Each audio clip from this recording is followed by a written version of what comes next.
Hello friends, welcome to TrendTechGuide. Today I'll show you how to download file from Google Docs. So if you are new to our channel, don't forget to subscribe. So let's start. First of all, you can see I'm here in my Google Docs. Now I'll open one of my file.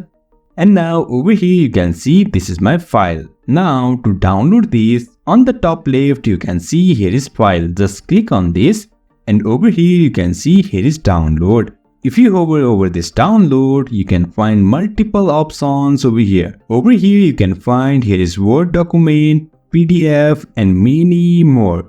You can just choose your desired file type. Now I'll go with this PDF. After that, your download manager will download file like this. Just click on this start download and that's it. Our file is downloaded.